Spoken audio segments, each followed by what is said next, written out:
우찌무라 간조전집 제4권 일부 하나님의 8번째 녹음 제8번 녹음입니다. 잠깐 기도드리겠습니다. 사랑이 많으신 하나님 아버지, 주님의 은혜를 감사드립니다. 인간이 감히 하나님께 대해서 어떻게 알겠습니까마는 이 위대하신 우찌무라 간조 선생님께서 잘 생각하고 묵상하고 찾아내고 연구하고 원어로 성서를 보고 하면서 깨달으신 것을 읽음으로써 조금이나마 이 이해가 가까이 가고 있는 것을 감사드립니다. 하나님이 이 리딩에 함께하여 주셔서 이 리딩을 듣는 어떤 한 분도, 어떤 한 형제도, 어떤 한 자매도 그의 신앙에 하나님이 어떤 분이지? 라고 생각하는 그의 신앙에 대답이 되는 귀한 리딩이 될 수 있도록 이 리딩에 축복하여 주시옵시고, 이 귀하신 깨달음이 땅에 떨어지지 않을 수 있도록 주님께서 붙잡아 주시옵소서. 언제 되었든 주님께서 하시는 사역이 이루어지실 것을 믿고 감사드립니다. 고마우신 우리 주 그리스도 예수님 이름 받들어 기도드립니다. 아멘. 하나님의 사랑 8번째입니다. 하나님의 사랑, 하나님은 사랑이다. 요한 1서 4장. 하나님은 사랑이라고 한다. 이는 하나님은 사랑하는 분이라는 말은 아니다. 또는 사랑이 하나님의 특성이라는 말도 아니다. 하나님이 곧 사랑이라는 말이다. 즉 하나님의 별명이 사랑이라는 말이다. 하나님은 사랑이다. 사랑은 하나님이다. 그러므로 하나님을 모르고서는 사랑을 알 수 없다. 사랑을 모르고서는 하나님을 알 수 없다. 하나님은 사랑이고 사랑은 하나님이기 때문에 우리가 하나님을 알면 사랑할 수가 있으며 사랑하면 하나님을 알 수 있는 것이다. 옛날에는 하나님을 엘로힘이라고 불렀다. 능력 있는 자라는 뜻이다. 우주 만물을 지으신 분, 땅에 기초를 놓고 계명성을 하늘에 메어 다신 분, 원수를 갚는 자 또는 분노하시는 주, 자기를 거스르는 자에게 보복하시며 자기를 대적하는 자에게 분노를 품는 자, 나훔 1장 2절 이었다. 하나님을 권능자라고 부른 것은 이 때문이었다. 즉 불가능한 것이 없는 분이기 때문이다. 또는 하나님을 지혜와 명철로 부르기도 하였다. 여호와께서는 지혜로 땅을 세우셨으며 명철로 하늘을 굳게 펴셨고 그 지식으로 해양이 갈라지게 하셨으며 공중에서 이슬이 내리게 하셨느니라. 잠언 3장 19절에서 20절. 하나님은 전능자이심과 동시에 전지자이시다. 위대한 제왕이심과 동시에 위대한 철학자시다. 두려워할 자이심과 동시에 존경할 분이시다. 그러나 하나님은 사랑이라고 하는 말은 그리스도를 통해서 비로소 세상에 밝혀진 진리다. 복음인 이유는 특히 이 진리를 분명히 전해주기 때문이다. 참 그리스도가 오셔서 다르게 표현하신 거는 하나님은 사랑이다라고 하는 그 표현이시군요. 맞습니다. 신약에 나왔잖아요. 그죠? 하나님은 대능자이시다. 그러나 능력이 그의 특성은 아니다. 산을 부수고 바위를 깨뜨리는 것은 그가 기뻐하시는 일이 아니다. 하나님은 전지자이다. 그러나 지혜가 그의 특성은 아니다.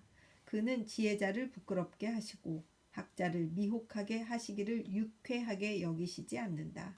하나님은 사랑이시다. 사랑은 능력 이상, 지혜 이상이다. 그가 기뻐하시고 좋아하시고 자랑하시는 것이 바로 사랑이다. 그가 능력을 나타내지 않을 때는 있다. 그러나 사랑을 품고 계시지 않은 때는 없다. 그것은 사랑이 그의 본체이시기 때문이다. 능력은 그의 옷이다. 그러니까 하나님은 권능으로 띠를 띠신다고 했다. 시편 65편 6절. 지혜는 그의 장식품이다. 그러니까 지혜는 진주보다 낫다. 잠언 8장 11절이라고 했다. 그러나 사랑은 하나님의 본체이시다. 그에게서 지혜가 떠나고 권능이 떠나더라도 여전히 하나님은 하나님이시고 만물의 으뜸이 되신다. 하나님은 사랑이시다. 권능이 아니다. 지혜가 아니다. 하나님에게서 권능과 지혜가 다 떨어져 나가고 사랑만 남은 분이 예수 그리스도다. 그러나 그는 말씀하셨다. 나를 본 사람은 아버지를 보았다고. 하나님은 사랑이시다. 그러므로 하나님이 우리에게 주시는 최대의 은사는 사랑이다. 하나님은 반드시 우리에게 권능을 주시지는 않는다. 그는 예수에게도 권능을 주시지 않았다. 하나님은 그 사랑하는 아들이 적에게 조롱과 모욕을 당할 때에도 그에게 하늘의 군사를 불러 적을 멸할 권능을 주시지는 않았다. 예수는 고난을 당하시면서도 자진해서 입을 열지 않고 겸비하게 도살장으로 끌려가는 어린 양같이, 털 깎는 자 앞에서 잠잠한 양같이 그 입을 열지 않았다. 그러나 하나님은 그때 더욱 크게 그에게 사랑을 주셨다. 그로 하여금 십자가 위에서 아버지여 저 사람들을 용서해 주십시오. 그들은 자기들이 무엇을 하는지 모르고 있습니다. 하고 부르짖게 하셨다. 십자가에 달리신 예수에게는 자기를 구원할 만한 능력조차 없었다. 그러나 그는 하나님의 아들이었다. 사랑 외에는 아무것도 가지고 계시지 않은 약하고 도와주는 이 없는 분이었다. 권능이 있는 곳에 반드시 하나님이 계시는 것은 아니다. 권능은 악마에게도 있다. 하나님을 미워하고 그 도를 싫어하는 사람 가운데에도 권능을 가지고 있는 사람은 세상에 결코 적지 않다. 악마도 역시 하나님을 본받아 기적을 행했다. 출애굽기 7장 8장 참조. 악마는 또한 지혜도 가지고 있다. 하나님과 악마의 차이점은 그 권능과 지혜에 있지는 않다. 만일 권능이 있는 자가 존귀한 자라면 악마도 역시 존귀한 자라야 할 것이다. 만일 지혜 있는 자가 존경을 받아야 할 자라면 악마도 역시 존경을 받아야 할 자다. 하나님과 악마와의 차이점은 그 권능과 지혜에 있지는 않다. 그 사랑에 있는 것이다. 악마에게는 다른 것은 있어도 사랑은 없다. 사랑은 하나님에게서 나온다. 요한일서 4장 7절. 악마에게는 사랑이 없다. 그러므로 사랑하지 않는 사람은 하나님을 모른다. 요한일서 4장 8절이라고 하였다. 사랑. 우리가 바라고 구해야 할 것은 이것이다. 권능은 소용없다. 있으면 심히 위험하다. 지혜는 소용없다. 있으면 도리어 우리를 어지럽힌다. 필요한 것은 사랑뿐이다. 적을 넘어뜨리기 위한 권능이 아니다.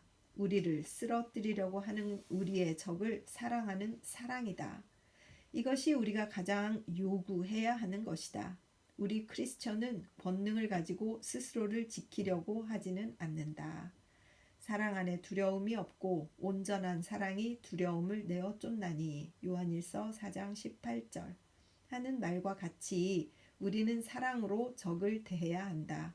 우리는 권능이 부족한 것을 한탄하지 않는다. 사랑이 부족한 것을 슬퍼한다. 사랑만 넘치면 천상천하에 두려울 것이 하나도 없다. 성령이 강림하신다고 한다. 그렇다. 옛날에는 성령이 강림하면 용사는 힘을 얻고 지혜자는 깊은 진리를 깨달았다. 사사 기드온이나 예언자 다니엘 같은 사람이 이런 예다. 그러나 현재는 그와 다르다. 성령, 즉 예수 그리스도의 영이 강림하시면 무엇보다도 사랑이 충만해진다. 하나님이 지금은 사람으로 우리 영 안에 들어오신다. 그러므로 사랑 안에 있는 사람은 하나님 안에 있으며 하나님께서는 그 사람 안에 계신다. 요한일서 4장 16절이라고 한다. 우리에게 권능이 임했다고 해서 반드시 성령이 강림했다고는 말할 수 없다. 권능은 때로 정부에서도 주어지며 악마에서도 온다. 지혜 역시 마찬가지다. 그러나 우리 영에 사랑이 임하면 우리는 거룩하고 선하신 하나님의 영이 우리 안에 임하셨다는 것을 확인할 수 있다. 정말 이런 경험을 하고 싶습니다. 이렇게 임했나? 잘 모르겠습니다. 아이고 주여. 그때 우리의 더러운 몸이 거룩한 하나님의 성전이 된다. 그때 우리는 진정으로 하나님을 모시게 되는 것이다. 임마누엘, 하나님이 우리와 함께 계시다는 것이 바로 이 상태다. 하나님은 사랑이다. 그러므로 하나님의 사업이란 사랑으로 사랑의 나라를 이 세상에 건설하는 일이다. 사랑은 그 목적이자 수단이다. 권능과 속박과 위력은 이 사업을 하는 데에 아무런 도움이 되지 못한다. 이는 힘으로 되지 아니하며 능으로 되지 아니하고 오직 나의 영으로 된다. 스가랴 4장 6절. 여호와는 말씀하셨다. 하나님은 사랑이다. 그러므로 하나님의 사업은 인내의 사업이라는 걸 알 수 있다. 사람들은 쉽사리 사랑을 느끼지 못한다. 억압하기는 아주 쉽고 감화시키기는 매우 어려운 것이 사람이다. 그러나 우리 크리스천들은 비록 더디더라도 사랑의 감화력 말고는 어떠한 다른 세력이라도 써서는 안 된다. 우리는 십자가에 달리는 한이 있어도 우리들의 권력을 사용해서는 안 된다. 그리스도의 생애와 그 복음 전파 방법이 그랬다. 즉 사도 바울이 말한 바 하나님과 화해하기를 사람들에게 요청하는 일이었다. 고린도후서 5장 20절. 눈물 어린 사랑으로 세상 죄인들에게 회개를 촉구하는 것. 이것이 크리스천의 전도 방법이다. 하나님은 사랑이다. 기독교의 전부가 간단한 이 한마디 속에 다 들어있다. 바다보다도 깊고 태산보다도 높고 무한대한 우주보다도 큰 것이 이 한마디 말이다. 1907년 6월 성서지 연구. 정말 사랑의 하나님, 정말 내가 하나님 안에 있나? 나 왜 이렇게 사랑이 없지? 이런 생각이 들어서 엄청 도전이 되는 리딩이었습니다. 저는 왜 이렇게 사랑이 없을까요? 늘 이것이 걱정입니다. 선하신 하나님의 영으로 더 충만하여서 사랑이 넘치는 사람이 되고 싶습니다. 주님 도와주십시오. 아멘. 계속 읽겠습니다. 자비의 하나님, 사도 야고보는 예언자 미가의 말을 인용해서 자비는 심판을 이긴다. 야고보서 2장 13절라고 했다. 심판은 사람을 정죄하는 권능이고 자비는 죄를 용서하고 은혜를 베푸는 마음이다. 그런데 이 마음이 저 권능을 이긴다고 한다. 즉 자비가 심판보다도 강하다고 한다. 참으로 감사해야 할 일이다. 하나님에게는 선인이 그러하듯 이 심판하는 것이 어려운 일이고 자비를 베푸는 것이 쉬운 일이다. 하나님의 능력이 가장 강하게 나타날 때는 용서해주고 은혜를 베풀 때인 것이다. 하나님은 전혀 처벌을 안 하시는 것은 아니지만 그에게는 처벌하시는 일이 가장 어려운 일이다. 하나님이 가장 하나님다울 때는 용서하고 은혜를 베푸실 때인 것이다. 그 노여움은 잠깐이요 그 은총은 평생이로다. 저녁에는 울음이 기숙할지라도 아침에는 기쁨이 오리로다. 시편 30편 5절 라고 노래한 그대로다. 노여움은 하나님의 성질에 맞지 않는다. 그러니까 그는 한시 바삐 용서해 주시려고 한다. 그가 노하기를 더디하시고 용서하기에 그는 노하기를 더디하시고 용서하기에 재빠르시다. 하나님의 능력도 지혜도 가장 현저하게 나타날 때는 은혜를 베푸실 때인 것이다. 그는 또한 예언자를 통해 이스라엘 백성에게 말씀하셨다. 내가 잠시 너를 버렸으나 큰 긍휼로 너를 모을 것이요 내가 넘치는 진노로 내 얼굴을 네게서 잠시 가리웠으나 영원한 자비로 너를 긍휼히 여기리라. 이사야서 54장 7절에서 8절. 진노는 잠시 동안, 은혜는 영원토록. 하나님의 길은 언제나 이와 같다. 이스라엘 백성에 대해서도 그렇다. 전 인류에 대해서도 그렇다. 한 개인에 대해서도 역시 그렇다. 사랑하기를 사랑하시는 하나님은 그렇지 않을 수가 없는 것이다. 하나님과 사람 사이의 다른 점은 주로 여기에 있다. 사람은 분노할 때에 강하고 용서할 때에는 약한데 하나님은 그 반대로 진노할 때에는 그 능력이 깎이고 용서하고 은혜를 내리실 때에는 그 열심이 충분히 발로 된다. 그런데 그런 하나님이 만물을 통치하시기 때문에 우주의 완성과 인류의 구원과 죽은 자의 부활과 영생의 부여와 천국의 건설이 확실하다. 여호와 하나님이 계신 곳에 그리스도의 복음이 없을 수 없다. 하나님이 자기를 사랑하는 사람들을 위하여 예비해 두신 것은 눈으로 본 적이 없고 귀로 들은 일도 없고 사람의 마음에 떠오르지도 않았던 일이라. 고린도전서 2장 9절은 말은 들어도 조금도 이상할 것이 없다. 이 말을 들어도 이상할 것이 없다. 1921년 11월 성서지 연구. 하나님의 사랑. 사도 요한은 말하였다. 우리가 하나님을 사랑한 것이 아니라 하나님이 우리를 사랑하셔서 우리 죄를 속하기 위한 화해의 제물로 자기 아들을 보내셨다. 여기에 사랑이 있다. 요한일서 4장 10절. 우리가 하나님을 사랑한다고 해도 그것은 그리 놀라울 것도 없다. 그 이유는 하나님은 사랑할 만한 분이기 때문이다. 놀라운 일은 사랑할 만한 가치가 없는 우리를 하나님이 사랑하신다는 사실이다. 사랑할 만한 분이 사랑할 만한 가치가 없는 사람들을 사랑하셔서 독생자를 보내시고 우리로 하여금 그의 안에서 생명을 얻게 하신 것. 이것이 곧 사랑이다. 하나님의 사랑이다. 사람은 결코 이렇게 사랑하지 않는다. 예수가 내리신 내가 너희를 사랑한 것처럼 너희도 서로 사랑하라. 요한복음 13장 34절. 그 한 계명은 참으로 새 계명이다. 그가 전해주고 또 나타내 주신 사랑은 사랑할 만한 자에게 접할 때 일어나는 열정은 아니다. 사랑할 만한 가치가 없는 자를 사랑하는 선량한 의지의 자유로운 발동이다. 하나님이 불쌍하고 가련하고 잃어버려진 우리 죄인들을 사랑하시는 사랑은 오로지 그가 은혜를 베풀고자 하시는 거룩하고 선한 의지에서 나오는 것이다. 1919년 5월 성서지 연구. 제가 매끈하게 읽는 실력이 없어서 듣는 분들께 죄송합니다. 읽다가 이 생각이 여기에 미치면 그 다음을 읽을 때 혀가 꼬이는 경험을 자꾸 하게 되는 것 같습니다. 죄송합니다. 그래도 열심히 계속 읽겠습니다.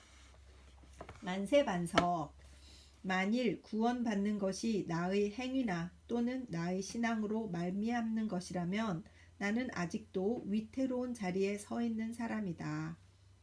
왜냐하면 언제 내가 죄를 범하고 신앙이 언제 식어버릴지 알 수 없기 때문이다. 맞습니다.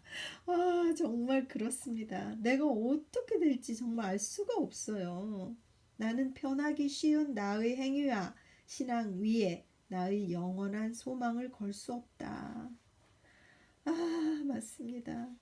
그러나 나는 성서를 통해서 나의 구원이 나의 행위나 신앙에 달려있는 것이 아니라 변함없는 하나님의 변함없는 뜻에 달려있음을 알고 있기 때문에 비로소 나는 참된 평안이 있다.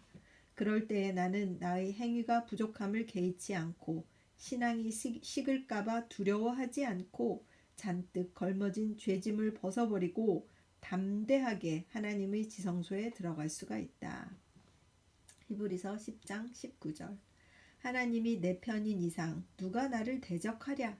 나의 하나님이 무한하신 사랑으로 나를 구원하시기로 미리 정해 놓았다는 것을 알기 때문에 나는 세상의 반대를 두려워하지 않고 교회가 인정해 주지 않더라도 겁낼 것 없이 나의 죄와 불신앙을 두려워하지 않고 나는 오직 나는 믿는다고 외치면서 곧장 전진할 따름이다.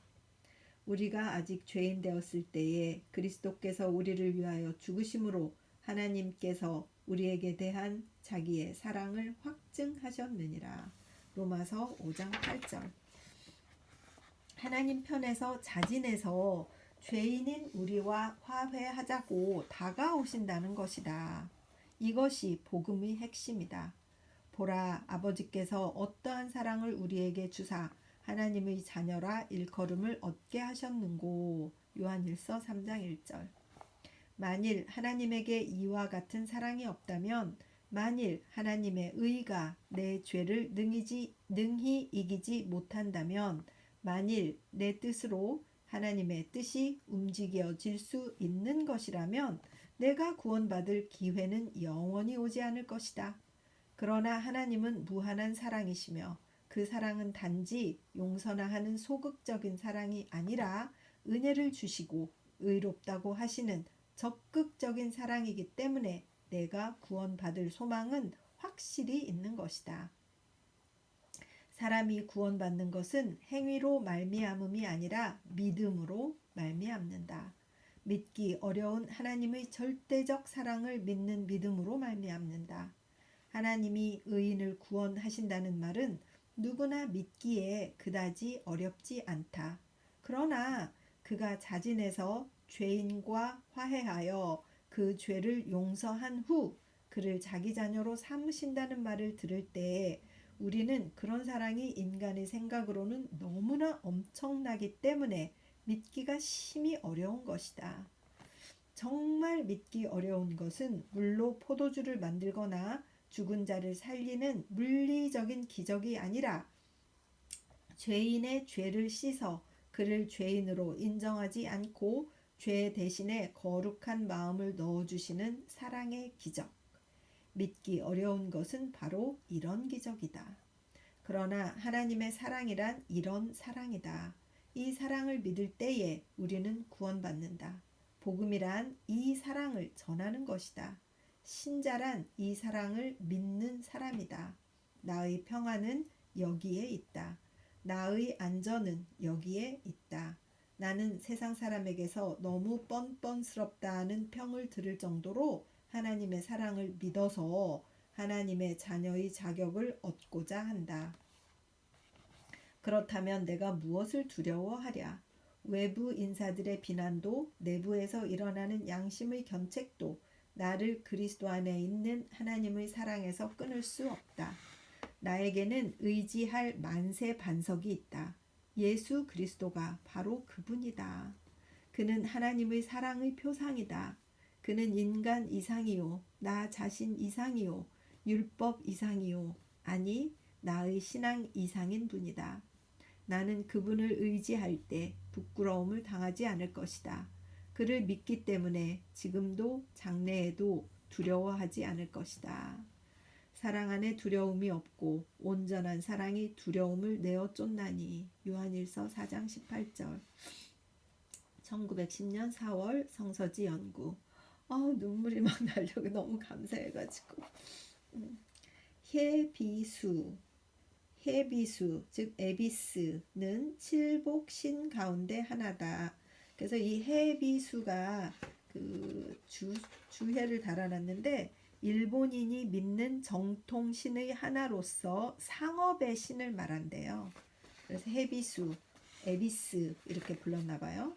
칠복신 가운데 하나다. 대흑천과 더불어 특히 일본 상가에서 섬기는 신이다.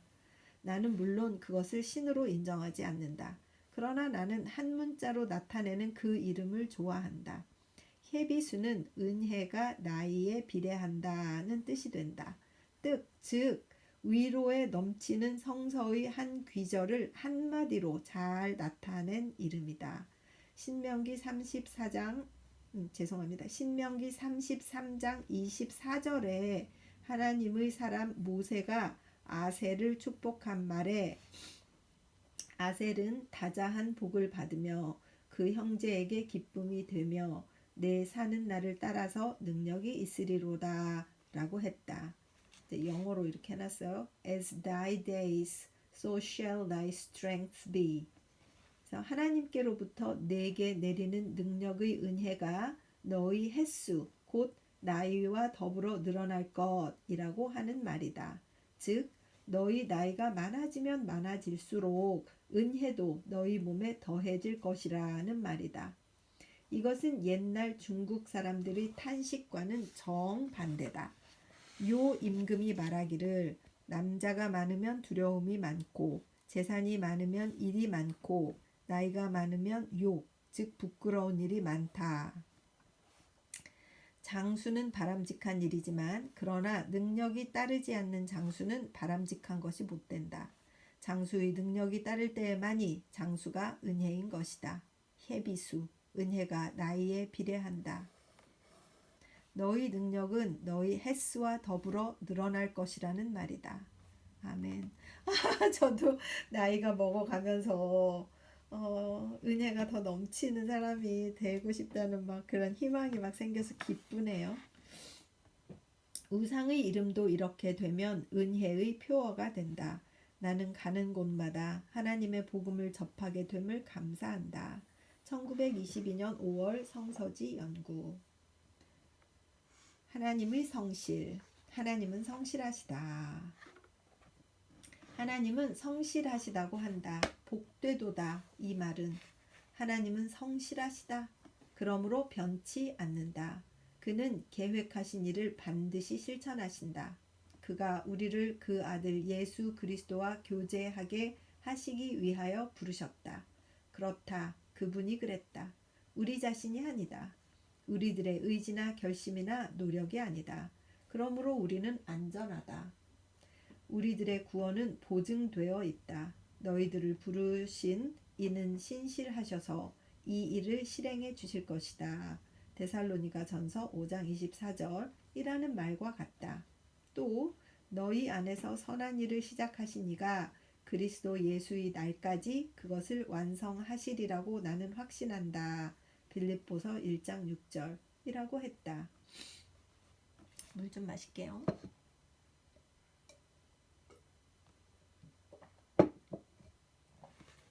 그렇기 때문에 사람도 악마도 정부도 교회도 제왕도 감독도 하늘의 권세도 땅의 세력도 아니 전 우주조차도 우리를 하나님의 사랑에서 끊을 수 없을 것이다. 우리들의 구원에 관련된 하나님의 계획을 실패와 무효로 돌아가게 만들 수 없을 것이다. 하나님은 성실하시다. 그렇기 때문에 우리가 구원받을 소망은 확실하다. 우리에게는 불신, 오류, 불완전, 때때로 짓는 죄, 종종 빠지는 타락 이런 모든 것이 있음에도 우리가 구원받게 되는 것은 확실하다.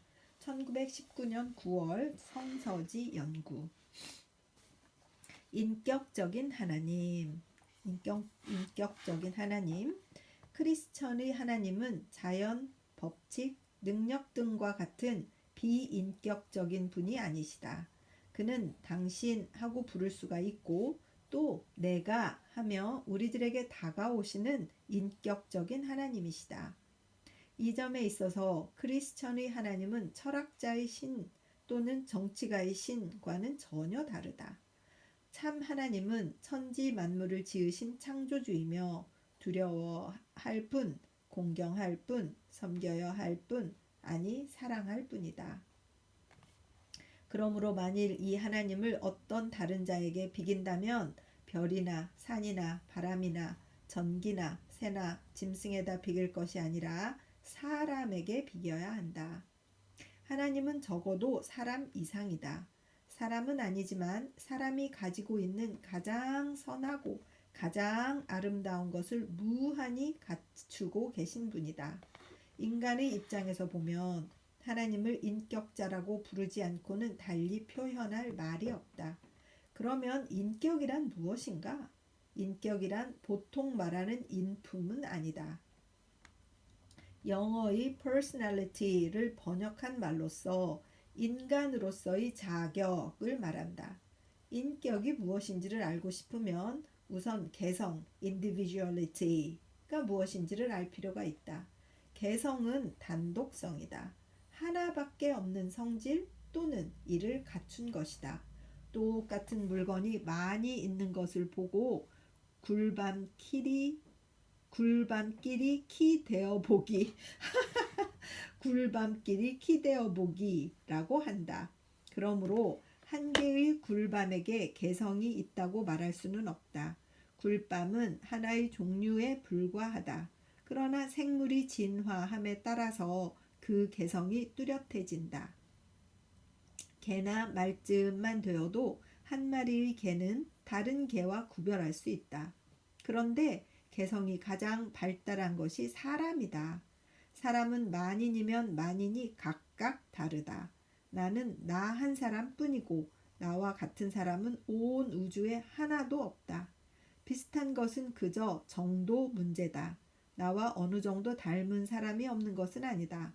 그러나 완전히 나하고 똑같은 사람, 나를 둘로 나눈 사람, 이런 사람은 온 우주를 다 훑어본데도 한 사람도 없을 것이다. 따라서 알 수 있는 것은 사람에게 와서 개성의 발달이 극에 이르렀다는 사실이다. 그렇지. 인격이란 인격이 뭐냐? 자각된 개성이다. 그래서 영어로 personality is self-conscious individuality 라고 이렇게 쓰였어요. 인격이라는 것은 자각된 개성이다. 나뭇잎이라 하더라도 절대적으로 개성이 없다고 말할 수는 없다. 다소간 차이는 있다. 그러나 근소한 차이에 불과하다. 고등 생물로 올라갈수록 차이는 차츰차츰 더 뚜렷해진다. 그러나 그 차이를 자각하게 되려면 한 계단 더 발달해야 된다. 그러다가 사람에게 와서 그 발달이 극에 도달하여 여기에 자각이 나타났던 것이다. 즉 개성이 인격이 되었다. 사람인 나, 일본 사람인 나, 관동 사람인 나, 내촌 가문에 태어난 나, 감삼이라고 이름을 붙인 나, 단 하나밖에 없는 나, 좋건 나쁘건 간에 온 우주간에 둘도 없는 나. 이것이 인격이다. 그런데 만물이 발달한 순서에 있어서 인격이 가장 마지막에 나타난 것이다. 여기에 엄청나게 큰 고독감이 없지 않지만 동시에 또한 엄청나게 큰 존귀성이 따른다. 단 하나밖에 없는 존재다. 그렇기 때문에 다이아몬드보다도 전 세계보다도 우주보다도 더 귀한 존재다. 어린아이 한 사람의 생명이 전국 땅덩어리보다도 귀하다고 하는 까닭은 이것이다. 곧 그 인격 때문이다. 사람에게 인격이 있는데 하나님에게 인격이 없겠는가? 이 작고 약하고 갸냘픈 나에게도 이토록 귀한 성격이 갖추어져 있는데도 불구하고 하나님은 단순한 비인격적인 법칙 또는 능력에 불과할까? 만일 하나님이 맹목적인 힘, force에 불과하다면 의지할 곳 없는 인격자인 나는 누구에게 나의 고통을 호소하여 도움을 청할 것인가? 하나님이 만일 인격자 또는 그 이상의 분이 아니라면 우주는 혼란과 암흑뿐일 것이다. 그런 보잘것없고 무의미한 우주는 상상조차 할 수가 없다. 그렇기 때문에 성서가 계시해주는 하나님은 가장 합리적이고 개성을 갖춘 인류를 완전히 만족시켜 줄 수 있는 하나님이심을 알 수 있다. 그가 홀로 하늘을 펴시며 바다 물결을 밟으시며 북두성과 삼성과 묘성과 남방의 밀실을 만드셨으며 욥기 9장 8절에서 9절. 나는 여호와라 다른 이가 없느니라. 나는 빛도 짓고 어두움도 창조하며 나는 여호와라 이 모든 일을 행하는 자니라 하였노라. 이사야서 45장 6절에서 7절. 나 여호와가 옛적에 이스라엘에게 나타나 이르기를 내가 무궁한 사랑으로 너를 사랑하는 고로 인자함으로 너를 인도하였다. 예레미야서 31장 3절. 이와 같이 우리 크리스천의 하나님은 사람과 같은 신이다. 우리가 아버지라고 부르고 주님으로 섬기고 친구로 사귈 수 있는 신이다. 이런 하나님이 계시기 때문에 우리는 각자 홀로 이 세상에 서 있으면서도 고독을 견디어내는 것이다. 그리하여 그가 지켜주심으로 우리는 평안을 누리며 즐거워하는 것이다. 1924년 1월 성서지 연구. 이렇게 해서 8번 녹음을 마치도록 그렇게 하겠습니다. 오늘 12월 29일인데 2020년이 가기 전에 이 하나님에 대한 녹음을 다 마치고 싶은 생각이네요. 10개 정도, 11개 정도 녹음이 나올 것 같다는 생각이 듭니다. 잠깐 기도드리겠습니다. 주님의 무한한 사랑과 주님의 무한한 은혜를 진심으로 감사드립니다. 정말 콧등이 찡하고 가슴이 항상 설레는 이러한 우찌무라 선생님의 사상을 나눌 때마다 주님께서 크신 은혜를 주심을 진심으로 감사드립니다. 어리석은 저희를 사랑하셔서 이렇게 은혜로 나타내 주신 하나님의 사랑을 진심으로 감사하며 의지할 만한 주님을 믿고 있는 것에 자부심을 느낍니다. 하나님 이 리딩에 함께하여 주시어서 이 리딩을 듣는 분들이 한 명 한 명 생겨날 수 있도록 도와주시옵소서. 그리하여서 그분들도 하나님의 은혜를 경험한 이 우찌무라 간조의 이 경험을 서로 나누며 자기의 사랑, 자기가 받은 사랑도 함께 생각해 볼 수 있는 그런 귀한 시간이 되고 그들의 신앙의 의문에 대답이 되는 그런 리딩이 될 수 있도록 인도하여 주시옵소서. 누군가의 신앙에 도움이 되는, 그래서 크리스찬으로서 한평생 살았노라고 말할 수 있는 사람들이 한 명 한 명 확인될 수 있도록 인도하여 주시옵소서. 감사드려오며 우리 주 그리스도 예수님 이름 받들어 기도드렸사옵나이다. 아멘. 사랑하고 축복합니다.